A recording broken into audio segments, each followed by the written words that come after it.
दोस्तों नमस्कार। आप सभी का मेरे YouTube चैनल पर हार्दिक स्वागत है। मैं आशा करता हूं कि आप सभी स्वस्थ एवं सुरक्षित होंगे। दोस्तों अपने वीडियो के आज के मुख्य विषय पर आने से पहले मैं आपसे कुछ सवाल करना चाहता हूं, कुछ बातें पूछना चाहता हूं। दोस्तों जीवन किसका नाम है? जिंदगी किसका नाम है? एक व्यक्ति यदि संसार के अंदर आया है तो उसके जीवन के मूलभूत उद्देश्य क्या है? क्या केवल लंबी आयु प्राप्त करना या केवल संसार के सभी प्रकार के ऐशो आराम भौतिक जीवन को पूरी तरीके से जीना, यही जीवन का आधार है? या फिर कुछ ऐसा है कि आप समाज और राष्ट्र के लिए कुछ ऐसा करें कि भले ही आपकी आयु कम भी क्यों न रही हो, भले ही आप अधिक दिनों तक इस संसार में जीवित ना रहे हो, लेकिन आपके कार्य सदैव अमर हो गए हो। दोस्तों मेरे विचार में आप इसी बात को चुनना पसंद करेंगे कि आपकी आयु भले ही लंबी क्यों ना हो, लेकिन आपके जो कार्य हों वो संसार को सदैव स्मरण रहे, सदैव लोग आपका अनुसरण करें, आपके बताए हुए मार्ग पर लोग चलें। हर व्यक्ति यही चाहता है। दोस्तों आज का दिन उस महान आत्मा को समर्पित है जिसने इस भारत की धरती पर जन्म लेकर के एक नक्षत्र की भांति वो इस भूमंडल पर चमका, और उस महान आत्मा का नाम था दोस्तों पंडित गुरुदत्त विद्यार्थी। आज का दिन दोस्तों पंडित गुरुदत्त विद्यार्थी का निर्वाण दिवस है। दोस्तों मैं आपको बताना चाहूंगा कि पंडित गुरुदत्त विद्यार्थी का जन्म मुल्तान में हुआ था। दोस्तों वर्ष 1864 ईस्वी में मुल्तान में इस महानात्मा का, इस दिव्यात्मा का जन्म हुआ था। और जहां तक इनके जीवन की बात की जाए तो केवल 26 वर्ष की अल्प आयु में इन्होंने वो काम किया जो कई विद्वान अपने पूरे लंबे जीवन काल के दौरान भी 80 से 90 वर्ष की आयु में भी नहीं कर पाते। दोस्तों ये पहले ऐसे व्यक्ति थे जिन्हें पूरे भारत में साइंस का मुख्य प्रोफेसर यानी सीनियर प्रोफेसर नियुक्त किया गया। और इसके अलावा दोस्तों मैं आपको बताना चाहूँगा कि पंजाब विश्वविद्यालय ने अपने रसायन विभाग का जो नाम रखा है वो पंडित गुरुदत्त विद्यार्थी के नाम पर ही रखा है। और इसके अलावा दोस्तों मैं आपको इनके जीवन के कुछ वो पहलू बताना चाहूँगा जिससे इनका जीवन एक नई दिशा में, एक नई दशा में मुड़ा। दोस्तों इनके पिता का नाम रामकृष्ण था और इनके पिताजी फारसी और अरबी भाषाओं के अच्छे विद्वान थे, यानी कि एक ऐसे परिवार में और एक ऐसे वातावरण में इनका जन्म हुआ जहाँ पर शिक्षा दीक्षा अच्छे खासे स्तर की थी। और बालक पंडित गुरुदत्त विद्यार्थी की यदि बात की जाए तो गुरुदत्त विद्यार्थी प्रारंभ से ही काफी तीक्ष्ण बुद्धि के हुआ करते थे। इनके अंदर चीजों को ग्रहण करने की एक उत्कृष्ट लगन थी। हर चीज को एक वैज्ञानिक दृष्टि से देखना, हर चीज में कोई ना कोई तर्क निकालना इनके जीवन का एक अभिन्न अंग बन गया था। और इसी ने इनको एक घोर नास्तिक बना दिया था। एक नास्तिक व्यक्ति थे, लेकिन बाद में मैं आपको बताना चाहूंगा कि डीएवी जितने भी आज डीएवी संचालित हो रहे हैं देश के अंदर, उन सभी का यदि किसी ने सूत्रपात और यदि सूत्रधार किसी को माना जाए तो वो व्यक्ति केवल और केवल पंडित गुरुदत्त विद्यार्थी थे। और इनके जीवन में जो ये बदलाव आया वो आया युग दृष्टा महर्षि दयानंद के निर्वाण के वक्त में। जिस वक्त महर्षि दयानंद का निर्वाण हुआ वर्ष 1883 ईस्वी में, उस समय में गुरुदत्त विद्यार्थी महर्षि दयानंद के समीप ही उनके दर्शन करने के लिए खड़े हुए थे। महर्षि दयानंद के विचारों से हालांकि ये प्रभावित नहीं थे, लेकिन उनकी योग शक्ति से गुरुदत्त विद्यार्थी काफी प्रभावित थे।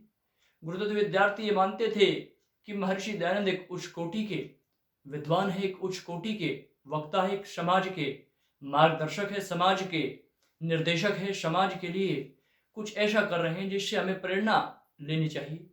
और दोस्तों मैं आपको बताना चाहूंगा जिस वक्त में महर्षि दयानंद की मृत्यु हुई, जिस वक्त में उन्होंने इस नाशवान शरीर का, इस नाशवान संसार का त्याग किया दोस्तों, उस वक्त में उनके चेहरे पर जो तेज था, जो ओज था, उसको देख करके गुरुदत्त विद्यार्थी एक घोर नास्तिक से आस्तिक बना और एक प्रकांड वैदिक विद्वान बना, जिसने अपना पूरा जीवन भारतीय संस्कृति और भारतीय समाज में व्याप्त कुरीतियों को दूर करने के लिए दोस्तों मैं आपको बताना चाहूंगा अपना पूरा जीवन दान किया।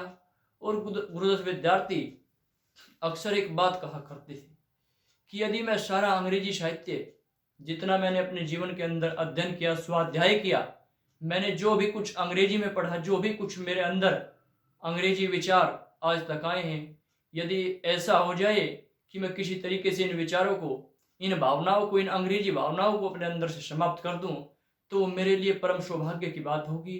गुरुदत्त विद्यार्थी यदि 10 से 11 वर्ष की अवधि के लिए और जीवित रह जाते, यानी कि 1 दशक यदि गुरुदत्त विद्यार्थी और हमारे बीच में रह जाते, तो भारत के अंदर विज्ञान और अध्यात्म की एक ऐसी मजबूत, एक ऐसी सशक्त दीवार खड़ी कर सकते थे जिसे कोई भी शक्ति भेद नहीं सकती थी।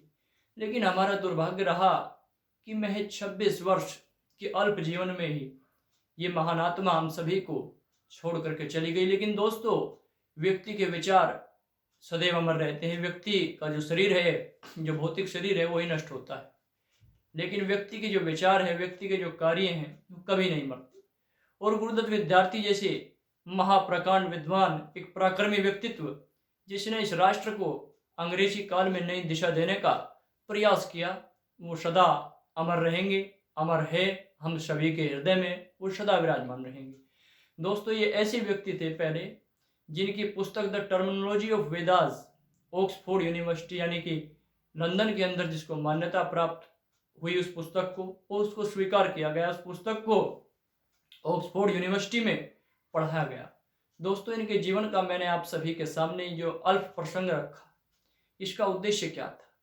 इसका उद्देश्य केवल और केवल इतना था कि यदि व्यक्ति के अंदर एक लगन हो, एक इच्छा शक्ति हो, और हमने ये ठान लिया है कि मुझे ये कार्य करना है, तो निश्चित तौर पर देर आए दुरुस्त आए व्यक्ति को सफलता जरूर मिलेगी, यदि लक्ष्य और गुरु का मार्गदर्शन उचित हो।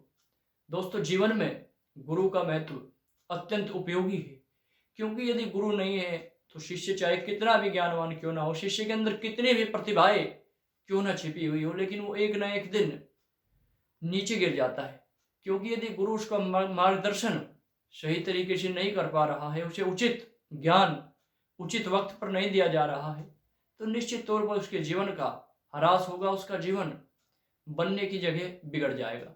तो इसलिए दोस्तों, एक गुरु का जिस प्रकार से महर्षि दयानंद का सानिध्य प्राप्त हुआ और एक घोर नास्तिक से एक आस्तिक व्यक्ति का जन्म हुआ, इसी प्रकार से दोस्तों, यदि आप सभी को जीवन में आगे बढ़ना है, हम सभी को भी यदि आगे बढ़ना है, तो हमारे लिए आवश्यक है कि एक उचित गुरु, एक उचित मार्गदर्शक हमें मिले, ताकि हमारे जीवन का नव निर्माण हो, हमारा जीवन नई दिशा में, नई दशा में हम एक नई ऊर्जा के साथ, नई प्रेरणा के साथ, नए संकल्प के साथ आगे बढ़ें।